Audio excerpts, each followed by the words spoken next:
네, 감사합니다. 저희 함께 옆에 있는 분들과 인사 나누겠습니다. 당신은 참 귀한 사람입니다. 사실 참 귀한 사람입니다. 귀한 사람입니다. 살다가 보면 자꾸 만나는 사람 또 자꾸 반복되고 하면 소중하다라는 것을 잃으면서 살게 되잖아요. 그런데 옆에 앞뒤에 계신 분들이 어쩌면 자꾸 만나고 하다 보니까 이 사람이 소중한지 모르고 내 상태가 또 그렇지 못하면 또 지겹다라고 느껴질 수도 있는 것이 누군가의 말대로 사랑도 그렇게 될 수 있고 사람도 그럴 수 있고 신앙도 그럴 수 있는 것 같은데, 꼭 기억하시길, 내 상태 뭐 이런 거 다 떠나서 저 옆에 있는 사람, 앞뒤에 있는 사람, 우리와 함께하는 사람, 그 사람 진짜 소중하고 귀한 사람이다, 이 명제만큼은 잊지 않고 가셨으면 좋겠습니다. 오늘 본문은 예수께서 날선 비판을 하시는 그런 본문입니다. 그러면서도 사람들을 향한 굉장히 따뜻한 마음을 갖고 있는 본문입니다. 우리에게는 잘 알려지고 또 익숙한 본문입니다. 서기관들을 닮지 말아라라는 것과, 그리고 과부가 드린 헌금에 관한 것입니다. 그러나 대부분은 여기서 어디에 초점을 맞추냐 하면 헌금, 과부가 드린 헌금, 이거 본받아야 한다. 그래서 이 부분을 둘로 이렇게 구분지어서 설명합니다. 성경책에 보시면 어쩌면 이제 과부의 이야기가 나오는 그 부분에 동그라미 딱 쳐서 뭔가 단락이 구분되는 것처럼 보이실 겁니다.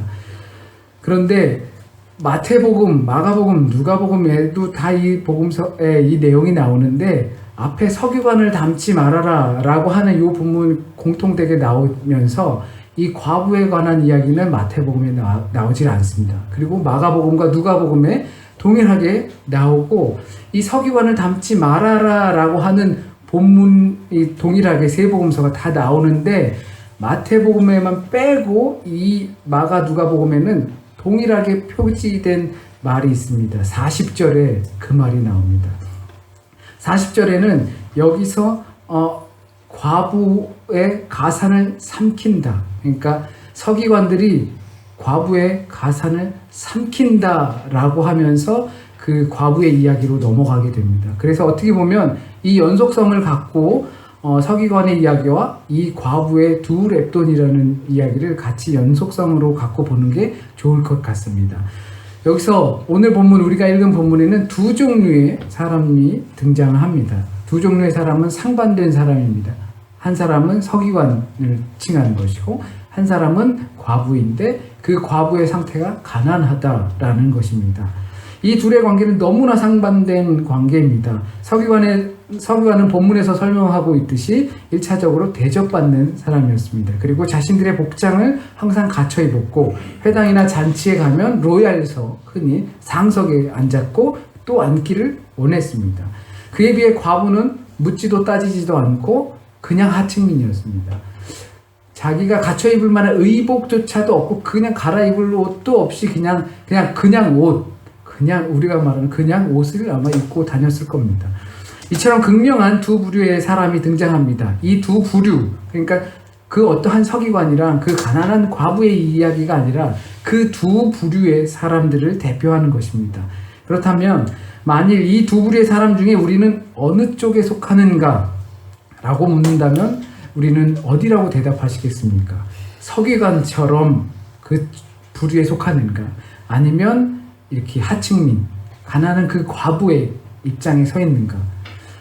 성경의 입장에서 본다면 우리는 어쩌면 그 가운데일 것입니다. 예수께서 헌금함이라는 것은 성전고라고 하는 것입니다. 그러니까 이 성전고에는 누구나 다 이방인의 뜰이나 여인의 뜰이라는 그 예루살렘 성전 안에 그런 누구나 들어올 수 있는 공간이 있습니다. 성전 그 바로 안이 아니라 그 뜰, 마당과 같은 곳인데 거기에 창고가 하나 있는 것이죠. 그러니까 이것을 요시야가 개혁할 때도 그것이 복원되고 했던 부분인데, 거기에서 이제 헌금을 내는 거죠. 우리 좀 돈통에 넣는 거나 이런 수도 있겠지만 세금 내듯이 헌금을 내는 곳입니다. 거기에서 가만히 서서 예수께서 제자들과 함께 보신 거예요. 누가 헌금을 내고 누가 어떻게 하고 상황은 재밌지 않나요? 예수께서 짓궂게 헌금 내는데 그 앞에서 누가 얼마나 내나 이거 본다는 게 저는 굉장히 짓궂고 재밌었는데 우리 입장은 그런 것 같아요. 서기관들과 그 가난한 사람들 사이에서 어느 쪽의 편에 서는 게 나을까라는 것 정도를 고민하는 그 제3의 자리가 아닐까 생각해 봅니다. 그렇다면 이 서기관들은 어떤 사람들이었을까? 그리고 예수께서 왜 그들을 닮지 말라고 했을까? 라는 것을 한번 보았으면 좋겠습니다. 이 내용이 아주 그 공통되게 그 세 복음서에 다 나오는데 예수께서는 서기관들의 행동에 대해서 늘 그래왔듯이 비판적으로 설명하시고 그리고 그들을 조심하라고 경고하셨습니다. 닮지 말고 그리고 닮으려고 하지도 말아라. 그들이 길에서 자기는 서기관이다 라면서 의복을 입고 다니면서 자랑을 하고 다녀서 이렇게 좀 제가 만약 이 옷을 입고 만약 이렇게 막 돌아다닌다거나 하면 소위 말하면 여기 뭐 비싼 옷, 내가 비싼 옷인데 비싼 브랜드가 여기 크게 이렇게 탁 추렁추렁 달려서 난 비싼 옷 입는 사람이 하면서 막 이렇게 다닌다고 생각을 하시면 될 것 같아요. 그리고 시장에서 사람들에게 뭐 하나라도 얻어먹고 또 인사받고 대접받기 때문일까? 라는 것, 이 국회의원들이 어떻게 이렇게 뭐 한국에서 보면 시장이나 이런 데 다니면서 이렇게 뭐 배지 달고 티내면서 모두 먹고 얻어먹고 이야기해주면서 뭔가 그들의 고민을 들어주는 것처럼 하잖아요. 그걸 또 빗대어 보시면 됩니다. 아니면 회당이나 이런 데서 높은 자리에 앉아가지고 누가 왔나 안 왔나 회당 직원들이 잘 하고 있나 감독관처럼 내려다보는 그래서 예수께서 이들을 멀리하라고 하는 걸까요? 한국의 교회들은 보면 어떤가요? 재단이 높게 쌓여 있죠. 재단에 높게 쌓여 있으면 그 담임 목사님이 이렇게 딱 높은 자리에 앉아 계시잖아요. 다 그러시진 않겠지만 그분들이 거기 앉으셔서 거기 전도사들이 잘 하고 있나 이렇게 좀 그리고 누가 왔나 안 왔나 장로가 늦게 오네 막 이런 거를 보시는 게 아니겠지만 그렇진 않을까라는 생각도 짓궂게 한번 해봅니다. 서기관들이 이런 행동을 해서 예수께서 그들을 따르지 말라고 하는 걸까요? 상석을 좋아하는 성품 때문에 예수께서 그들을 닮지 말라고 하는 걸까요? 그러니까 서기관으로서 종교 지도자로서 큰 잘못은 분명히 있습니다. 위선적이거나 가식적이면 사람들에게 대접받고 추앙받기 좋아하는 것이 바로 그런 부분입니다. 이런 것을 교만이라고 할 수 있습니다. 교만은 내 안에 자기밖에 없는 것입니다. 그러니까 물론 큰 죄일 수도 있습니다. 그래서 닮지 말라고 할 수도 있습니다. 그러나 마태복음에 나오지 않는 오늘 본문과 다른 그 내용, 40절의 내용, 그것 때문이라고 저는 생각을 합니다. 서기관들을 조심해야 하는 이유, 그들이 과부의 가산을 꿀꺽 삼켜버리기 때문입니다. 과부의 가산을 삼킨다는 것이 무엇을 어떻게 삼킨다는 것인지 정확히 나와 있지는 않습니다. 그래서 다음과 연결해 보아야 합니다. 그리고 그들은 더 큰 심판을 받을 것이기 때문입니다. 그들과 같이 되어서도 안 되고 그들을 닮으려고 존경하려고 해서도 안 되는 겁니다. 서기관들의 그런 행동을 배워서도 안 되고 되고 싶어도 안 된 겁니다. 그러면 과부의 것을 뺏는 일이 생기게 되는 것입니다. 우리가 서기관처럼 되고 싶어 한다든지 그 상석에 앉아있는 그 행태를 하고 싶어 한다든지 아니면 정확히는 모르겠지만 과부의 가산을 뺏는 이 과부라는 단어의 뜻이 케라라는 히브리어 그리고 헬라어를 건너서 온 말인데 이 뜻은 고로 그냥 없다라는 뜻이에요. 없는 사람이에요. 그러니까 뭐가 없겠어요? 남편이 없는 거죠. 그리고 과부 말고 또 이 없는 사람이 있어요. 고아. 부모가 없는 사람이에요. 또 없는 사람이 있는데 이 나그네예요. 나그네는 집이 없죠. 이 세 사람은 성경에서 율법에서 딱 정해놓고 이 사람들이 항상 대접해주고 돌보고 이렇게 먹을 것을 주고 해줘야 하는 사람들입니다. 그런데 그것을 하지 않는 행동을 서기관들이 한다는 것입니다. 그러니까 그것을 닮지 말아야 한다는 것이죠. 한국 교회는 두 종류가 있다고 합니다. 대형 교회가 있고 대형 교회가 되고 싶은 교회가 있다고 합니다. 누가 미자립 교회를 좋아하겠습니까? 미자립 교회에서 다 벗어나서 자립 교회로 가고 싶고 자립 교회에서 벗어나서 또 이렇게 좀 선교하는 교회나 남을 돕는 교회가 되고 싶은 거는 사실 맞는 이야기입니다. 그 자립교회라는 것은 기준으로 보면 그 담임하고 있는 그 목회자를 가정을 충분히 좀 경제적으로 해줄 수 있는 것, 그것을 흔히 자립교회라고 기준을 세웁니다. 그런데 그렇게 그 목표를 지향하면서 가는 것, 자립교회로 가고 싶고, 또 자립에서 다른 사람을 돕는 교회로 가고 싶고, 그리고 거기에서 더 벗어나 또 뭔가 큰 일을 하고 싶어하는 교회로 가고 싶어한다는 것은 그 안에 보면 산업화나 자본의 논리가 돌아가는 것과 비슷한 것 같습니다. 왜냐하면 목회자가 편안하게 목회만 할 수 있고 또 책임 있게 할 수 있고, 그러면 교회도 부흥할 것이고, 그러면 우리도 기분 좋고 할 수 있는 일들이 더 많아지고, 이런 생각들을 먼저 하게 된다는 것이죠. 교회가 할 일을 하기 위해선 자립을 해야 하고, 그리고 충분한 자산을 가져야 하고, 그것을 리드하기 위해선 목사가 안정이 되어야 한다. 교회가 신경 써야 할 부분에 있어서 순서가 바뀐 것처럼 보입니다. 제가 봤을 때는. 만약에 일반적으로 제가 이것을 예수 그리스도의 입장에서 생각하지 않고 현실 목회에서 입장을 생각한다면 맞는 것입니다. 제가 편안해야, 제 개인적으로 제가 편안하고, 그래야 교회가 안정될 거라고 생각하고, 그리고 자산이 충분해야 무언가 또 할 수 있고 라고 생각할 수 있습니다. 그런데 교회라는 입장, 처음에 세워진 그 입장과는 조금 거꾸로 돌아가는 것 같습니다. 뭐냐면 교회가 할 일을 먼저 하는 것이죠. 그러기 위해서 성도들을 부른 것입니다. 그러기 위해서 헌금을 받게 되는 것이고, 그 헌금으로 사용하게 하는 것이죠. 그것으로 먼저 우리를 좀 편안하게 한 다음에 교회로서 할 일들을 하자. 근데 그것을 흔히 교회라는 것은 헤라우스게호프넨입니다. 불러낸 자입니다. 믿음으로 인해서 불러낸 자입니다. 쓰이려고. 그런데 그 사람들이 모여서 일단 우리부터 편안하자라고 한다면 교회의 역순이 된다는 것입니다. 요즘 사회에서는 많은 사람들이 이성 또는 감성, 지성 또는 공감 능력, 이런 말들을 많이 사용합니다. 그리고 그러기 위해서 또 노력합니다. 사람들과 공감할 수 있는 능력을 가지려고 노력하고 공부도 하고 배우고 훈련합니다. 그런데 교회 내에서 제가 생각할 땐 부족한 부분이 있습니다. 많은 교인분들이 누가 아프거나 또는 텔레비전이나 어느 걸 보면서 장애우나 힘든 사람들의 이야기를 보고 접하게 되면 같이 눈물을 흘립니다. 충분히 감성이 있고 충분히 이성이 있고 그리고 충분히 공감하는 능력이 우리에게 있습니다. 근데 그걸로 끝나버린다는 겁니다. 참 딱하다, 슬프다, 안 됐다, 어떻게 하면 좋아, 그러고 끝나버려요. 눈물 몇 방울 흘리고. 그거는 그 그리스도의 입장에서 완전히 상반되는 부분입니다. 무엇이 떨어지냐? 행동지수가 떨어진다고 생각이 됩니다. 그 사람들의 공감을 했어요. 공감하고 끝나는 것이 아니라 그리스도의 입장은 그 공감하고, 그러면 그 공감이 나의 마음이 돼야 하는 것입니다. 내가 그러면 무엇을 어떻게 해야 하는가? 아무도 장애인의 어떠한 문제가 발생해서 안타깝고 버스도 제대로 못하고 막 이런 것을 가지면서 그거 장애인 처우나 아니면 가난한 자들의 도움이나 이런 것을 어떻게 해야 할지 전혀 생각하지 않고 행동으로 옮기지 않는다는 겁니다. 제가 보았을 땐 이것이 바로 서기관의 기도입니다. 가식적인 기도이고 위선의 기도이고 옷만 입고 시내를 돌아다니고 그리고 기도를 길게 하면서 외식하는 기도가 바로 그러한 기도입니다. 하나님 저들을 도와주세요 라고 기도할 수 있지만, 말로 할 수 있지만, 예수께서는 그 과부의 가산을 삼켜먹지나 말아라 라고 하는 것과 같습니다.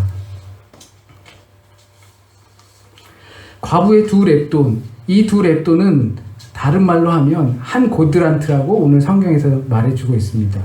렙돈은 그리스의 돈이고요. 그리고 고드란트는 로마 시대의 돈입니다. 그러니까 그 과부가 두 렙돈을 냈는데 예수께서 로마 화폐에 친근한 그 사람들에게 이 사람이 한 고드란트를 내었다라고 이야기해 주는 것입니다.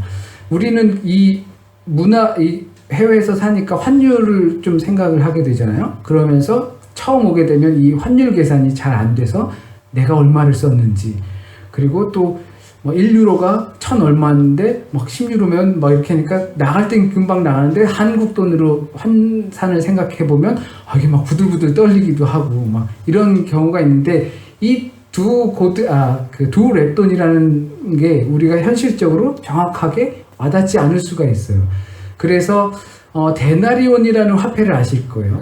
마태복음에 보면 이게 데나리온의 화폐 가치가 어느 정도 되냐 하면 마태복음에서 포도원 주인이 한 사람씩 사꾼을 부를 때 그 사꾼들에게 1데나리온씩 주기로 약속을 했죠. 근데 그래서 그것을 비했을 때 1데나리온이 한 성인 남자의 그 노동값, 그 전문직이 아니라 그냥 노동값에 해당되는 것이 한 데나리온이다 라고 저희는 대충 압니다. 당연히 경제가 좋으면 좀 더 좋고 경제가 안 좋으면 반 데나리온도 주는 거고 그 반의 반도 주는 거였습니다. 그래서 이 데나리온이 한 사람의 일꾼의 몫이다 라고 생각하면 됩니다. 그러면 데나리온으로 따져봤을 때 이 두 렙돈은 얼마냐면 64분의 1 데나리온입니다. 그래도 잘 현실감이 안 오시죠? 이것을 유로로 전산을 하면 8시간 일하는 그 근무자가 시간당 8유로를 받는다고 생각하면 88이 64죠? 88이 64. 그러면 8유로도 사실 많이 받는 거 아닌가? 88이 64입니다. 그러면 64분의 1 얼마예요? 1유로예요. 그것도 크게 쳐준 겁니다. 그래서 대충 75센트, 우리나라 돈으로 하면 한 1,000원 정도 되는 겁니다. 그 돈을 내었던 것입니다. 당연히 그때와 지금의 그 화폐나 이 가치를 평행하게 보고 설명할 수는 없겠죠. 여기서 1유로가 어떤 아프리카에서 1유로의 가치는 당연히 다르니까 분명히 다를 겁니다. 그러나 아무리 그렇다고 하더라도 그 여인이 낸 두 렙돈이라는 것은 굉장히 적은 금액이라는 것입니다. 여러분은 혹시 이 이야기를 듣고 그 여인이 두 렙돈을 냈구나, 두 렙돈으로 글자로만 인식한 것이 아니라 내가 수중에 있는 나도 낼 수 있는 그 1유로를 또는 뭐 몇십 센트를 냈다라고 생각했을 때 어떤 생각이 드셨습니까? 황당하실 수도 있었을 것 같아요. 있으나 마나하다고 생각할 수도 있을 것 같습니다. 어디 가서 10분만 일해도 받을 수 있는 돈이고 정 일이 할 데가 없으면 구걸만 해도 어떻게든 받을 수 있는 돈이었습니다. 또 그 과부는 두 렙돈, 나한테 있으나마나한 돈인데 하고 헌금통에 그냥 이거 있으나마나 하면서 던졌을까요? 아니면 나한테 이거 없어도 살고 이거 있어도 살고 하면서 정성스럽게 그 전부를 냈을까요? 그런데 예수께서는 그 과부가 그 어떤 사람보다 더 많이 넣었다고 이야기하십니다. 왜 두 렙돈이 더 많이 넣었습니까? 다른 사람들은 풍족한 가운데 넣었고 그 사람은 없는 가운데, 가난한 가운데 내었기 때문입니다. 여기 과부는 보통 과부가 아닙니다. 가난한 과부입니다. 가난한이라는 뜻은 쭈그렸다라는 뜻입니다. 우리 젊은이들 하는 말이 있거든요. 뭐 과거에 쭈그리 시절이 있었다. 그러니까 찌질해가지고 뭣도 하나 제대로 못하고 힘드니까 그런 시대가 있었다, 시절이 있었다, 뭐 이렇게 하는데 바로 그것입니다. 쭈구리입니다. 쭈구리. 그리고 과부라는 것은 없는 것이죠. 그냥 가난한 과부, 무슨 소리냐? 없어서 진짜 그냥 쭈글쭈글해졌다라는 상태입니다. 그리고 그 사람과 같은 과부, 고아, 그리고 나그네 이런 것을 전체 통틀어서 이야기하시는 겁니다. 그러니 이 과부의 두 렙돈, 곧 1유로는 절대 적을 수 없습니다. 더군다나 가난한 중에 1유로는 더 중요합니다. 그 작은 1유로에 분명 그의 눈물도 담겨 있을 것이고 그리고 그의 기쁨도 다 들어있기 때문입니다. 나에게 내가 정말 힘들 때 뭐 1유로 하나 어떻게 보면 가치 없는 것이지만 100유로 중에 있을 때 1유로는 분명 가치 없는 것일 수 있습니다. 그런데 정말 아무것도 없을 때 그 1유로는 소중한 부분이 됩니다. 그런데 그 1유로가 그냥 생긴 것이 아니고 없다가 생긴 사람은 그거 알 거 아니에요. 그 1유로가 어떻게 생겼는지. 이게 이 안에 그 잘난 1유로 안에 그 사람의 고통도 있고 애통함도 있고 그리고 눈물도 있고 그리고 이거 1유로 딱 생겼을 때 기쁨도 있고 그런데 그것을 드린 거예요. 그러니까 예수께서는 그것을 보신 겁니다. 그러니까 그거다. 돈 그 동그란 거 그거 땡그랑하는 그게 아니라 그게 오는 동안까지 그 안에 다 담겨져 있던 것.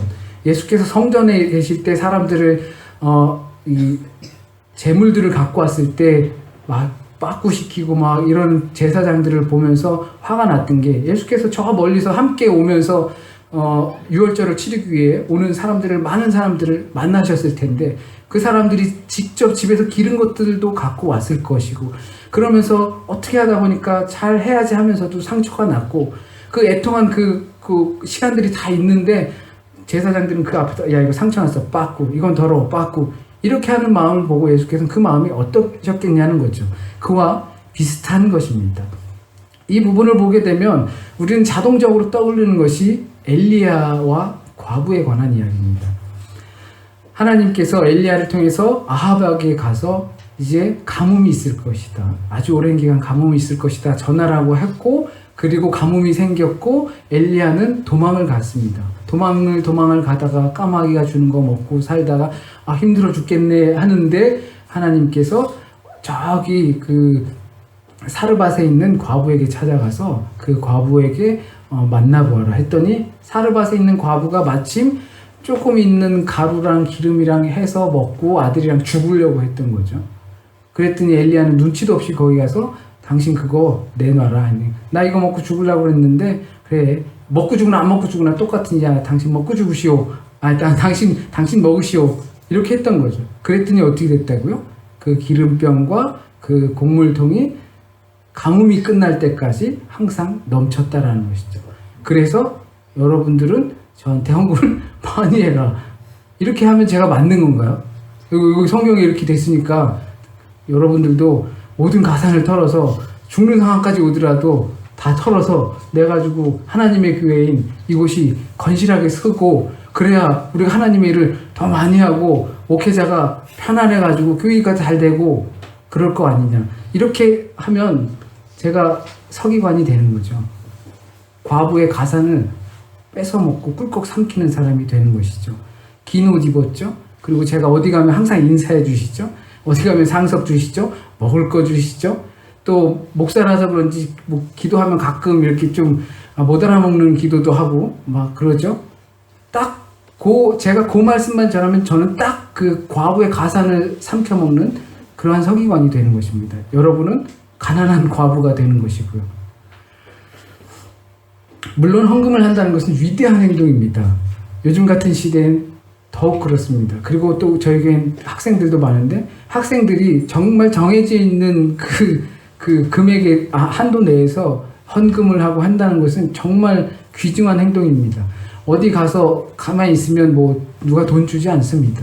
그런 가운데 공부하면서 또 가끔 아르바이트 하면서 부모님이 주신 돈으로 그것을 또 구분해서 헌금한다는 것, 또 학생뿐만이 아니라 직장을 가지고 그리고 좀 사업을 하시고 무슨 다른 일을 하시면서 또 그런 것은 굉장히 소중한 행동입니다.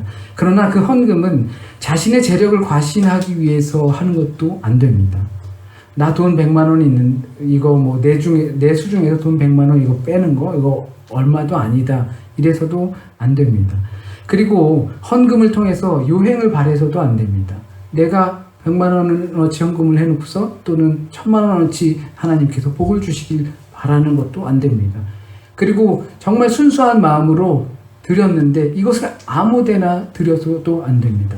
뭐 저는 냈으니까 저는 됐습니다. 그러니까 알아서 써주세요, 이렇게 해서도 안 된다라는 것입니다. 하나님이 두랩돈이 필요합니까? 또는 부자들이 내는 큰 돈이 필요합니까? 희생제물이 필요합니까? 깨끗한 양을 제물 드려서 하나님께 드리면 하나님이 그거 막 다리 뜯어가지고 막 이렇게 드십니까? 아닙니다. 이 헌금이라는 것은 나를 헌신하는 바로 귀중한 상징입니다. 나의 삶을 드리는 상징입니다. 교회가 하나님의 일을 하도록 하는 것이고, 하나님의 일은 과부의 두 랩돈에 담겨있는 인생의 전부를 알아주는 것이고 그리고 품어주는 것입니다. 그걸 종잣돈으로 삼아서 무언가를 해봐야지 하면 이거 잘못된 거죠. 요즘 교회가 그런 짓들을 하고 있다는 겁니다. 교인들이 거기에 선동을 당하고 그렇게 해야 된다고 선동하고 있는 것입니다. 과부의 가산 그리고 전부 드린 두 랩돈은 단순한 물질이 아닙니다. 그녀가 드린 모든 소유, 곧 생활비 전부는, 이 생활비라는 것은 비오스라는 뜻으로 그냥 생활비는 삶이라는 뜻입니다. 헬라어에서 생활비, 비오스라는 것은 이 여인이 생활비 전부를 드렸다라는 것은 그녀의 삶 전부를 드렸다. 그녀의 생명 전부를 드렸다라는 것입니다. 목숨을 끊어서 드렸다라는 것이 아니라 자신의 삶의 방식을 하나님께 전부 맡겼다라는 것입니다. 예수께서 부자들은 풍족한 가운데 일부분을 드렸다라는 이 말은 저들은 삶의 많은 방식들 중에 조금만 하나님께 맡겼다라는 것입니다. 나머지는 다 자기 마음대로 하고 조금만 하나님의 방식대로 맡겼다는 것이고, 이 가난한 과부의 2렙돈 생활비 전부는 자기 삶의 방식 전부를 하나님께 드렸다라는 것입니다.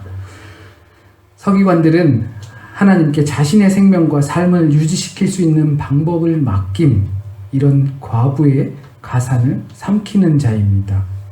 그런 사람의 삶을 삼켜버리는 것입니다. 우리는 서기관도 아니고 서기관과 과부 사이에 있는 지켜보는 자입니다. 어떤 길이 좋은 것인가? 그런데 주님은 서기관은 조심하라고 했고 가난한 과부에게는 칭찬을 하셨습니다. 그렇다면 우리의 미래는 무엇이길 바라십니까? 그에 따라 내가 누구처럼 살아야지 결정할 수 있을 것 같습니다.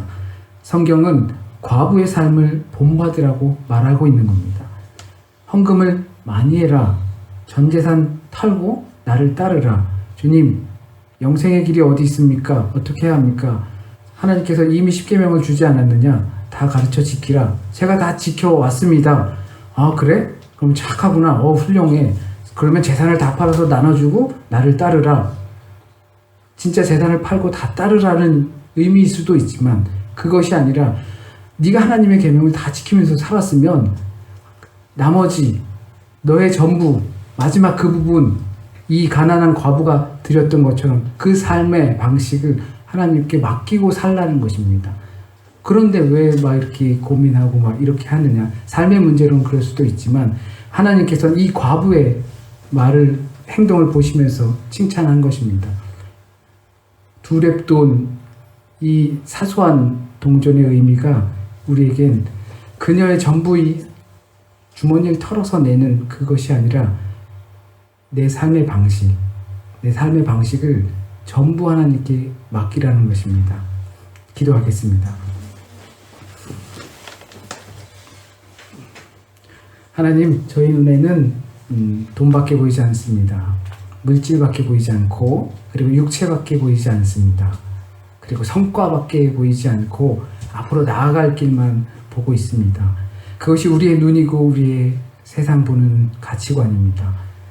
주님께서 가르쳐 주신 말처럼 그 안에 숨겨진, 그 2렙돈 안에 숨겨진 것, 그 2렙돈이 그녀의 손에 또한 아주 사소한 것이, 아주 작은 것이 우리의 손에 들어오기까지 그 안에 얼마나 많은 고통이 담겨져 있고 또 얼마나 슬픔과 기쁨이 많이 담겨져 있는지 그것을 먼저 보게 하여 주셔서 나에게만 있는 것을 보는 것이 아니라 저 친구, 내 옆에 있는 그 소중한 사람에게 그 담겨진 것이 얼마나 힘든 과정을 통해서 그 안에 왔는지 먼저 보게 하여 주십시오. 그렇게 되면 그것이 아무리 겉으로 보이는 것이 사소하게 보여도 주와 함께하는 것임을 깨닫게 될 줄 믿습니다. 그러면 그것을 어떻게 감히 내가 꿀꺽 삼켜버릴 생각을 할 수 있겠습니까? 비난받진 않더라도 주님의 말씀대로, 주님의 삶의 방식대로 우리의 2렙돈 주님께 드려, 삶의 방식을 주님께 드려 칭찬받는 저희들 되기 원합니다. 하나님은 혹시라도 주님의 뜻과 어긋난 말씀이 전해졌다면 주님 온전히 주의 뜻에 부합된 그 말씀만 우리 가운데 남게 하여 주시고 귀중한 열매로 맺게 하여 주셔서 하나님의 사람으로 거듭나는 저희들 될 수 있도록 인도하여 주십시오. 한 주간의 삶도 주님께 맡깁니다. 주님 인도하여 주시고 복잡다단한 일들 가운데 지혜 주셔서 현명하게 하나님의 길로 선택하며 갈 수 있도록 주님 인도하여 주세요. 모든 말씀 예수님의 이름으로 기도드립니다. 아멘.